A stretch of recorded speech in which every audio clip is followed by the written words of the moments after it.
Et de leur côté, les Républicains, représentés cet après-midi par Bruno Retailleau et Laurent Wauquiez, posent leurs conditions face au prochain gouvernement.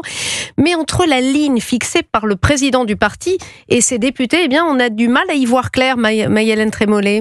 Oui, alors si la réunion est toujours en cours pour fixer une ligne officielle, pour l'instant, selon nos informations, on a d'une part Bruno Retailleau, le président du parti, qui a réaffirmé devant Emmanuel Macron plusieurs éléments.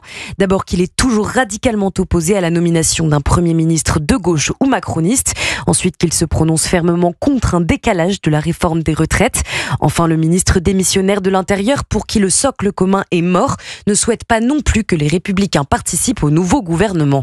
Le problème, c'est que cet avis n'est pas partagé par l'ensemble du parti. Selon nos informations, la majorité du groupe souhaite surtout trouver une solution à cette crise et conserver une attitude de responsabilité. Il faut dire qu'une grande partie des élus LR souhaitent à tout prix échapper à une dissolution. À ce stade, certains se verraient même faire partie du prochain gouvernement.